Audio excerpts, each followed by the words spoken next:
जय हिंद प्रिय विद्यार्थी, स्वागत है आपका आपके अपने यूट्यूब चैनल आरएस क्लासेस में। और आज हम समझने वाले हैं कवि रसखान के द्वारा रचित सवैये को। मैं पुनः आपसे कहूँगी, जब तक आप इस वीडियो को देख रहे हैं, सुन रहे हैं, समझ रहे हैं, तब तक आप ये सोचिए कि आप क्लासरूम में बैठे हुए हैं। इससे क्या होगा कि आपका मन एकाग्रचित होगा और आप ध्यान से विषय वस्तु को समझ पाएंगे, सवैये को समझ पाएंगे, इसके अर्थ को समझ पाएंगे। तो इससे जो ये पाठ के साथ-साथ जो इस सवैये के साथ जो प्रश्न है, वो आपसे आसानी से बन जाएँगे। कविता का अर्थ आपको आसानी से समझ जाएगा। इसीलिए आप ये मान के चलिए कि आप केवल यूट्यूब पर वीडियो नहीं देख रहे हैं, बल्कि आप क्या है क्लासरूम में बैठे हुए हैं। तो यकीन मानिए आपको चीज़ें बड़ी आसानी से समझ आएगी और बेहतर समझ आएगी। और मैं तो प्रयास बिल्कुल करूँगी कि आपको हर चीज़ आसानी से समझ आ जाए। मगर इसके पहले यदि आप चैनल पर नए हैं तो प्लीज़ इसे सब्सक्राइब कीजिए। ज़्यादा से ज़्यादा लाइक, कमेंट्स और शेयर करना बिल्कुल ना भूलिए। तो चलिए समझते हैं हम सवैये को। हम रसखान के द्वारा रचित सवैये समझे, इसके पहले हम रसखान का जीवन परिचय संक्षिप्त में समझ लेते हैं, क्योंकि एग्ज़ाम में इससे संबंधित वैकल्पिक प्रश्न पूछे जाते हैं। तो चलिए देख लेते हैं जीवन परिचय। कवि रसखान का जन्म सन 1548 में दिल्ली के आसपास हुआ था।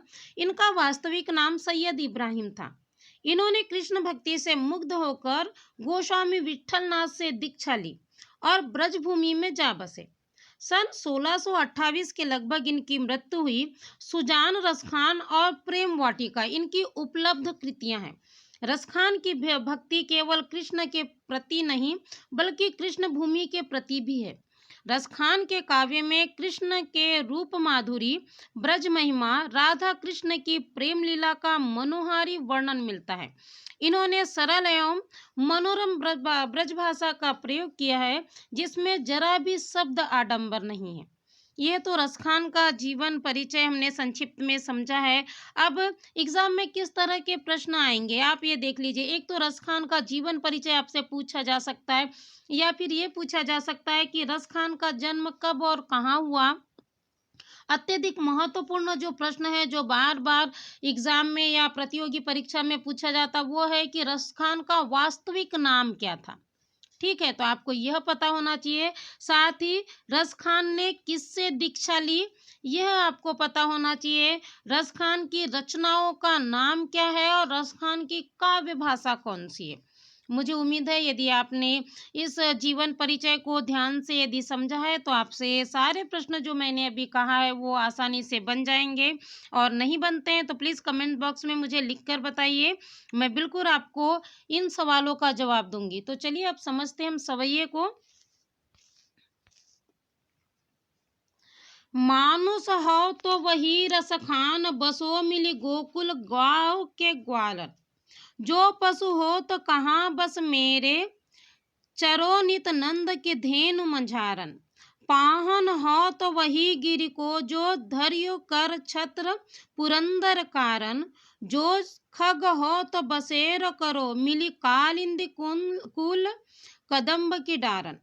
ठीक है, हम इसके अर्थ को समझे, संदर्भ प्रसंग को समझे। इसके पहले हम इसके शब्दार्थ को देख लेते हैं। मानुष का मतलब होता है मनुष्य। ठीक है। बसो यानी बसना, ग्वारन यानी ग्वाले, ग्वाल वाले। ठीक है। पशु यानी तो जानते हैं पशु।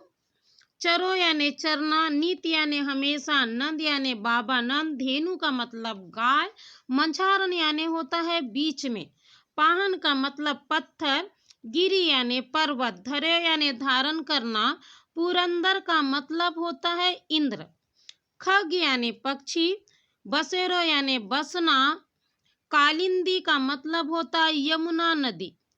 ठीक है। कदम यानी कदम का जो वृक्ष होता है, आपको पता है। डारन यानी डाल। ठीक है। चलिए, आपने ये शब्दार्थ लिख लिया है। अब संदर्भ भी जल्दी से आप लिख लीजिए, फटाफट अपनी पेन कॉपी निकाल लीजिए। आपने तो निकाल ही लिया होगा ना पहले ही। ठीक है, चलिए लिखिए। प्रस्तुत पंक्तियां सवैया नामक कविता से ली गई है और इसके कवि रसखान जी है। ठीक है, चलिए अब प्रसंग लिख लीजिए। क्या होगा प्रसंग? प्रस्तुत कविता में कवि ने कृष्ण के प्रति अपने समर्पण भाव को व्यक्त किया है। या इस तरह भी आप लिख सकते हैं कि प्रस्तुत कविता में कवि ने कृष्ण के प्रति अपनी अन्यन भक्ति को व्यक्त किया है। या इसके अतिरिक्त भी अर्थ समझने के बाद यदि आपको अन्य प्रसंग यदि लगता है कि आपको लिखना है तो बिल्कुल आप लिख सकते हैं। ठीक है, चलिए अर्थ समझिए। मानुष हो तो वही रस खान, बसो मिली गोकुल ग्वाव के गवारन। कवि कहते हैं कि यदि मुझे मनुष्य जन्म मिला, कवि रस खान क्या कहते हैं कि यदि मुझे मनुष्य जन्म मिला तो मैं क्या करना चाहता हूँ, गोकुल ग्वाव के ग्वालों के साथ मिलकर रहना चाहता हूँ। क्या कहते हैं कि यदि मुझे मनुष्य जन्म मिला तो इस तरह भी कह सकते हैं कि मैं गोकुल गांव में बसकर ग्वालों के साथ रहना चाहता हूँ। पहली लाइन समझ आ गया ना कि यदि मुझे मनुष्य जन्म मिला तो मैं गोकुल गांव में बसकर वहां के ग्वालों के साथ रहना चाहता हूँ। जो पशु हो तो कहाँ बस मेरे, चरो नित नंद के धेनु मंझारन। कहते हैं यदि मुझे पशु जन्म मिला तो मैं क्या करना चाहता हूँ, हमेशा बाबा नंद के गायों के बीच में रहकर विचरना चाहता हूँ। क्या कहते हैं, यदि मुझे पशु जन्म मिला तो मैं हमेशा बाबा नंद के गायों के बीच में विचरना चाहता हूँ। पाहन हो तो वही गिरी को, जो धरो कर छत्र पुरंदर कारण। कहते हैं यदि मुझे क्या मिला, मैं पत्थर के रूप में मेरा जन्म हुआ। क्या कहते हैं, यदि मुझे मेरा जन्म पत्थर के रूप में हुआ तो मैं उस पर्वत का रूप धारण करना चाहता हूँ जिसे कृष्ण ने इंद्र का गर्व हरण करने के लिए अपनी उंगली पर धारण किया। कहते हैं यदि मुझे पत्थर के रूप में जन्म मिला तो मैं वह पर्वत बनना चाहता हूँ जिसे कृष्ण ने क्या किया, इंद्र का गर्व समाप्त करने के लिए अपने अंगुली पर धारण किया। जो खग हो तो बसेर करो मिली, कालिंदी कुल कदम्ब की डारन।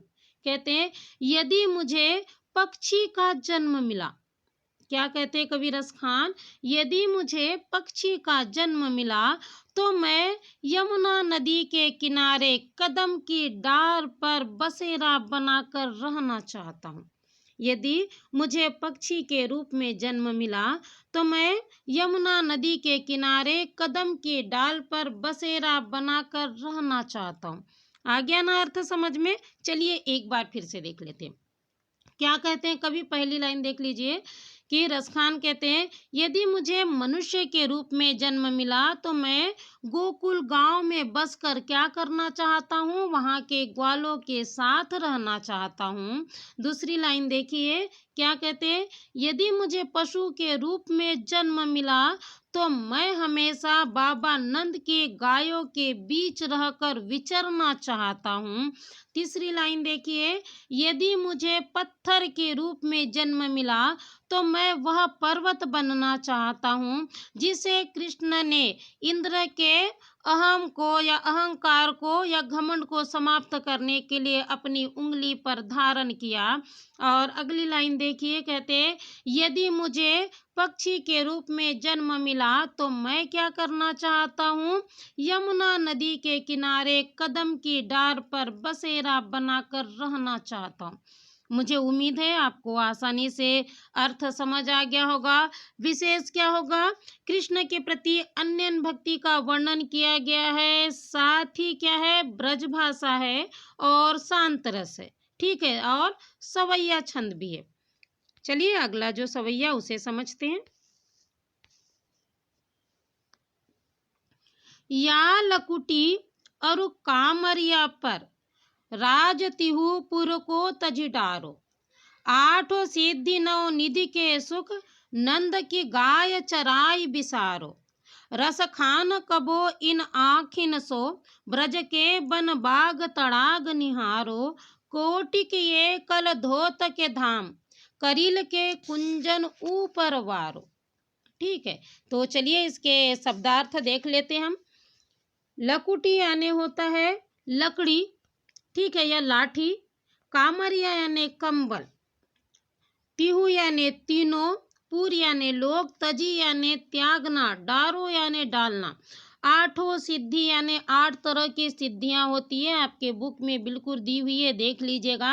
अणिमा, महिमा, गरिमा, लघिमा, प्राप्ति, प्राकाम्य, इसित्व और वसित्व, ये 8 प्रकार की क्या होती है, सिद्धियां होती है। ये 8 अलौकिक सिद्धियों के नाम से जानी जाती है।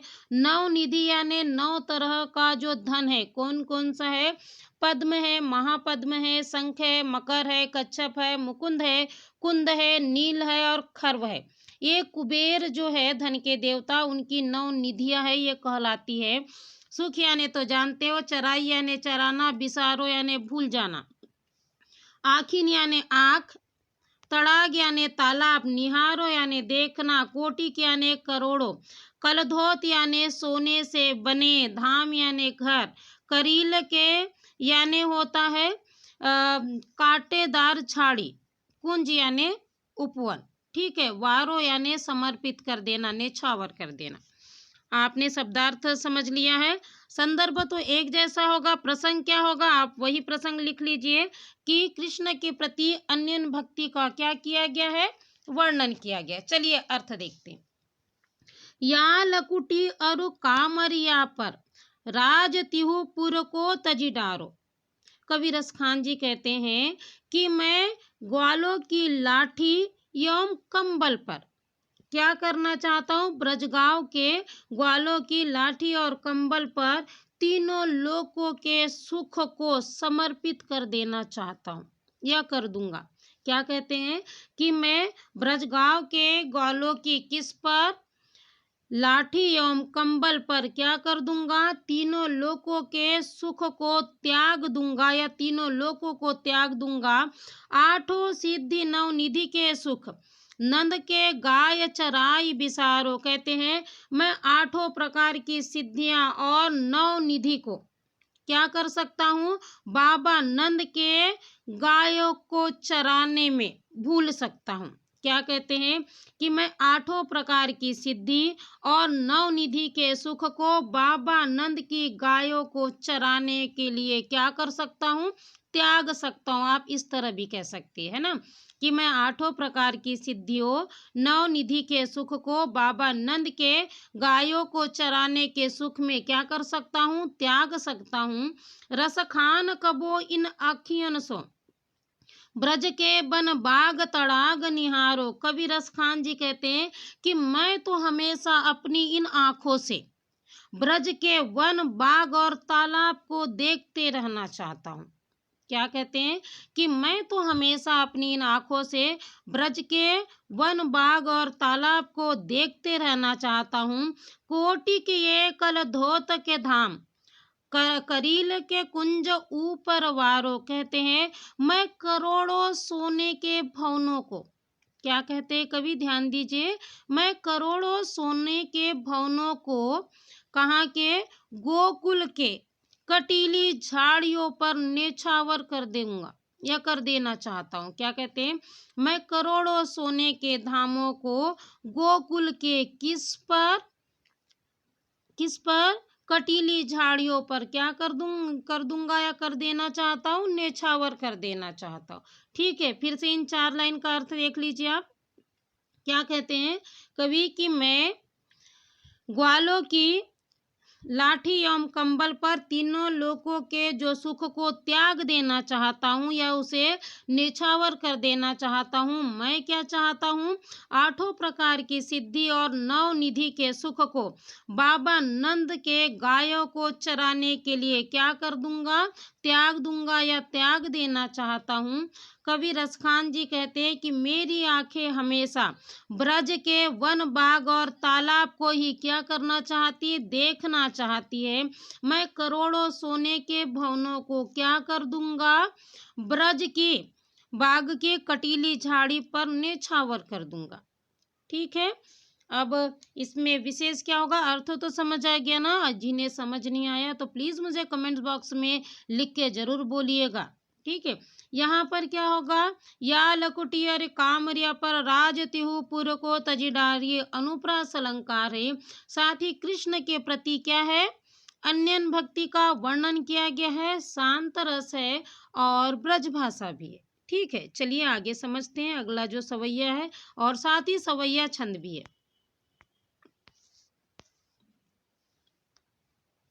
मोर पखा सिर ऊपर रहे हों, गुंज की माल गरे पहरोंगी, ओड़ी पीताम्बर ले लकूटी, बन गोधन ग्वारिनी संग फिरोंगी। भाव तो वो ही मेरो रस खानही, सो तेरे कहे सब स्वांग करोंगी। या मुरली मुरलीधर की, अधरान धरी अधरान धरोंगी।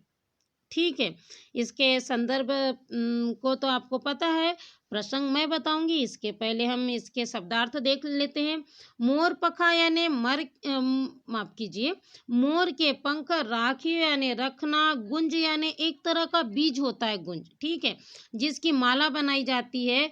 माल यानी माला, गरे यानी गले में, पहरोगी यानी पहरूंगी, ओढ़ यानी ओढ़ना, पीताम्बर यानी पीले रंग के वस्त्र, लकुटी यानी लाठी, गोधन यानी गाय, ग्वारिनी यानी ग्वाले, फिरोंगे यानी घूमना, भाव तो यानी अच्छा लगना, वो ही यानी जिसे, स्वांग यानी होता है वेश धारण करना, अधरान यानी होठों पर रखी हुई।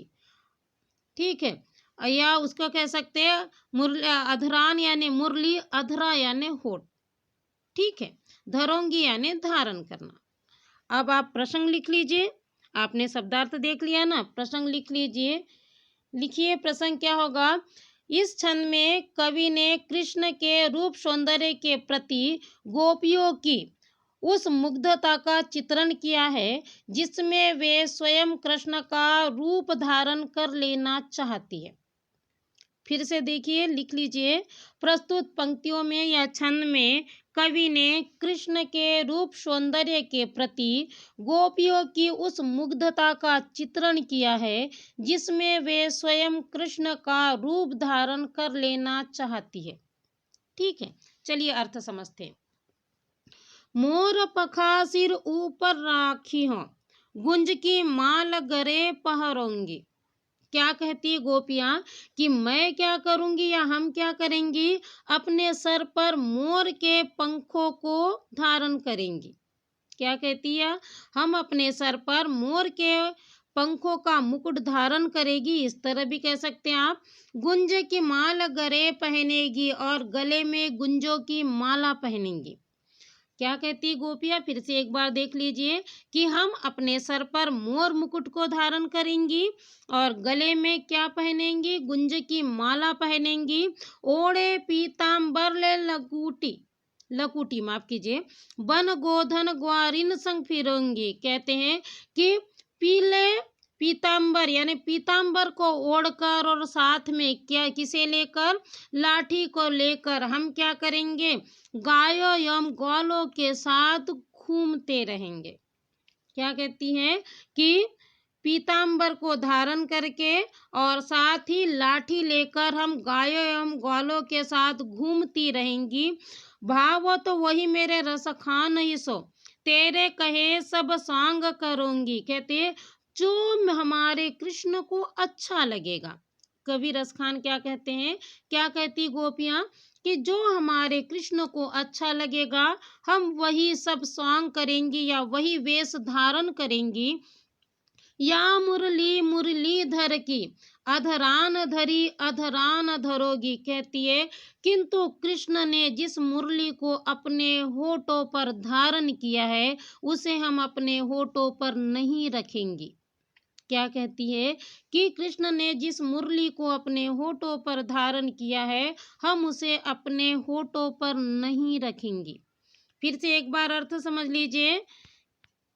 पहली लाइन देखिए, गोपियां कहती है कि हम क्या करेंगे, अपने सिर पर मोर के पंख रखेंगी, या धारण करेगी और साथ में गले में क्या करेंगी, गुंजों की माला पहनेंगी। दूसरी लाइन देखो, ये हम पीतांबर को धारण करके क्या करेंगी, हाथ में लाठी लेकर ग्वाले एवं गायों के साथ विचरण करेंगी या घूमेंगी। जो कृष्ण को अच्छा लगेगा हम वही वेश या स्वांग रचेंगी। किंतु कृष्ण ने जिस मुरली को अपने होठों पर लिया है हम उसे अपने होठों पर धारण नहीं करेंगी। मुझे उम्मीद है आपको यह अर्थ भी आसानी से समझ आ गया होगा। विशेष क्या होगा, श्रृंगार रस है, ठीक है, यमक अलंकार है और ब्रज भाषा है। चलिए अगला जो सवैया है उसे देख लेते हैं। काननि दे अंगुरी रहियो, जब ही मुरली धुनि मंद बजे हैं। मोहनी तान सो अटा चढ़ी गोधुन, गहे पर गहे। टेरी कहो सिगरे ब्रज लोकनी, काल ही कोई कितनो समझे हैं। मायरी वा मुख की मुस्कान, समारी न जय है न जय है न जय है। ठीक है, काननी का मतलब होता है कानों में, दे यानी देना, अंगुरी यानी उंगली, रहियो यानी रखना, जब ही यानी जब, धुनी यानी धुन, मंद यानी धीरे धीरे, मोहनी यानी मधुर, तानन यानी ध्वनि, अटा यानी अटारी या छत, ठीक है, गो यानी गाय, गहे यानी चले जाएगी। टेरी का मतलब होता है पुकार, सिगरे यानी सभी, ब्रज लोकनी यानी ब्रज के लोग, कितनो यानी कितना भी, समझे यानी समझाना, मायरी यानी होता है मेरी, ठीक है, संहारी यानी संभालना। ठीक है, चलिए अब इसका आप प्रसंग लिख लीजिए। क्या होगा प्रसंग, प्रस्तुत छंद में कृष्ण की मुरली की धुन और उनकी मुस्कान के अचूक प्रभाव तथा गोपियों की व्यवस्था का वर्णन किया गया है। क्या होगा, प्रस्तुत छंद में कवि ने कृष्ण की मुरली की धुन और उनकी मुस्कान के अचूक प्रभाव तथा गोपियों की व्यवस्था का वर्णन किया है। चलिए अर्थ समझते हैं। काननि दे अंगुरी रहियो, जब मुरली धुनि मंद बजे है। गोपियां कहती है कि जब कृष्ण की मुरली की मंद मंद ध्वनि सुनाई देंगी तब हम क्या करेंगी, अपने कानों में उंगलियां डाल लेंगी, अर्थात अब कृष्ण के प्रति अपने जो प्रेम को किसी पर भी व्यक्त नहीं होने देंगी। क्या कहती है कि जब क्या होगी, कृष्ण की मुरली की मधुर या मंद मंद ध्वनि सुनाई देगी तब हम क्या करेंगे, अपने कानों में उंगली डाल देंगी, अर्थात हम किसी को भी कृष्ण के प्रति अपने प्रेम को प्रकट नहीं होने देगी। मोहनी तानन सो अटा चढ़ी, गोधुन गए पे गए। कहते हैं कि कृष्ण के मुरली की मधुर तान को सुनकर तो गाय भी क्या करने लगती है, अटारी पर चढ़कर गाने लगती है। कृष्ण के मुरली की मधुर तान सुनकर तो गाय भी क्या करती है, अटारी पर चढ़कर गाने लगती है। टेरी कहो सिगरे ब्रज लोकहि, काली कोई कितनो समझे हैं। कहते हैं चाहे हम कितना भी क्यों ना किसी को समझा ले मगर ब्रज के लोग सभी यही कहेंगे। क्या कहती हैं गोपियां, हम चाहे किसी को कितना भी समझा ले किंतु ब्रज के लोग सभी यही कहेंगे, मारी मारी वा मुख की मुस्कान, समारी न जय है न जय है न जय है। कहते हैं कृष्ण के ध्वनि को, माफ कीजिए, कृष्ण की मुरली की मधुर ध्वनि को सुनकर जो हमारे मुख पर मुस्कान प्रकट होगी तो वह कहने लगेंगे कि यह तो कृष्ण के प्रेम में डूब गई है। क्या कहते हैं कि कृष्ण के मुरली की मधुर धुन को सुनकर जब हमारे मुख पर मुस्कान प्रकट होगी तो सभी यही कहेंगे कि ये तो क्या हो चुकी है, कृष्ण के प्रेम में पूर्ण रूप से डूब चुकी है, अर्थात हम चाह कर भी कृष्ण के प्रेम को छुपा नहीं सकेंगी। फिर से देखिए एक बार अर्थ, क्या कहती है गोपियां कि जब कृष्ण की मुरली की मधुर धुन धीरे धीरे सुनाई देगी, तब तभी हम क्या करेंगे, अपने कानों में उंगलियां डाल लेगी। अर्थात हम अपने जो कृष्ण के प्रति जो प्रेम है उसे किसी के सामने प्रकट नहीं होने देंगी। गोपियां कहती है कि कृष्ण की मुरली का मधुर धुन सुनकर तो गाय भी क्या करती है, अटारी के ऊपर चढ़कर गाने लगती है। कहती है गोपियाँ, हम कितना भी समझाने का प्रयास करें मगर ब्रज के सभी लोग यही कहेंगे, क्योंकि हमारे मुख की मधुर मुस्कान को देखकर सभी तो यही कहेंगे कि यह कृष्ण के प्रेम में पूर्ण रूप से डूब चुकी है। मुझे उम्मीद है आपको यह जो अंतिम जो सवैया है इसका अर्थ भी समझ आ गया होगा। विशेष क्या होगा, श्रृंगार रस है, साथ ही गोपियों की विवस्था का वर्णन किया गया है और ब्रज भाषा है।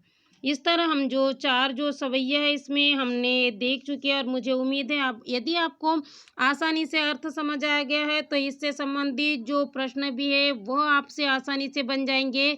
यदि आपसे प्रश्न नहीं बनते हैं तो मैंने वीडियो में आपसे कहा है और बार-बार यही कहते हैं कि आप कमेंट्स बॉक्स में मुझे लिख के बताइएगा, तो मैं आपको ज़रूर उन सवालों के भी जवाब दूँगी। और बस यही, बेहतर पढ़िए ताकि आपका परिणाम भी बेहतर हो। इसी शुभेच्छा के साथ धन्यवाद।